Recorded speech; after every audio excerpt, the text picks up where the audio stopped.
Bagaimana tata cara sholat di atas kendaraan, Ustaz? Apakah ketika takbir kita juga mengangkat tangan, bersedekap dan seterusnya? Jazakumullahu khairan. Wa iyyakum jazakumullahu khairan. Sholat di atas kendaraan, barakallahu fikum, kalau terpaksa, saya katakan kalau terpaksa, karena Rasulullah SAW kalau mengerjakan sholat wajib, beliau turun dari kendaraannya. Beliau pernah sholat di atas kendaraan, tapi sholat sunnah.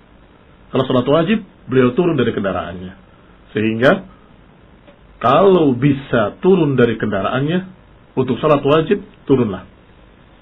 Misalnya di rest area atau di masjid, kemudian sholat di sana dijamak dan dikosor. Allah mudahkan bagi musafir untuk mengkosornya yang 4 menjadi 2. Dan kemudian untuk menjamaknya, duhur dengan asar, atau maghrib dengan isya. Itu adalah kemudahan-kemudahan dari Allah subhanahu wa ta'ala. Kalau terpaksa kita harus sholat di atas kendaraan, kendaraannya tidak bisa dihentikan, misalnya kereta api atau pesawat, atau kendaraan umum, walaupun mobil yang seharusnya bisa dihentikan, tetapi karena itu kendaraan umum, kamu tidak berkuasa di sana. Sedangkan waktunya nggak bisa ditunda, seperti sholat fajar. Maka terpaksa saat itu kita harus sholat di atas kendaraan. Di antara yang diajarkan, yang dicontohkan sholat di atas kendaraan adalah kalau dia bisa berdiri, silahkan berdiri. Di pesawat atau di kereta api ada tempat musola, maka berdirilah.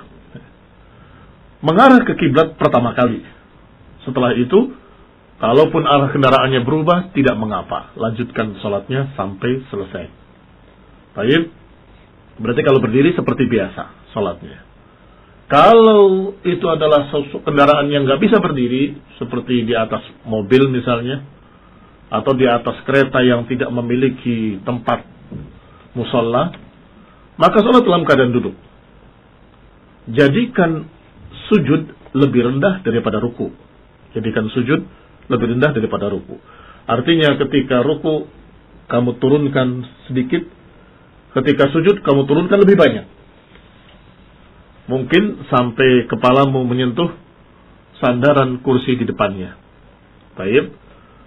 Bacaannya sama seperti biasa, takbirnya sama, mengangkat tangan, dan tidak menghadap kiblat, tetapi menghadap kemana kendaraan itu berjalan.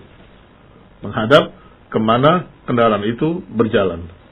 Ada juga pendapat para ulama yang menyatakan ketika takbiratul ihram, ke arah kiblat dulu. Kalau engkau tahu arah kiblat kemana, maka takbiratul ihram ke arah kiblat, selanjutnya engkau mengikuti atau mengarah ke mana kendaraan itu berjalan. Wallahu ta'ala a'lam bissawab.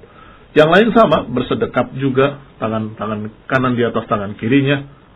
Ketika ruku, tangan di lututnya, turunkan sedikit kepalamu. Demikian pula ketika sujud, ila akhirnya. Wallahu ta'ala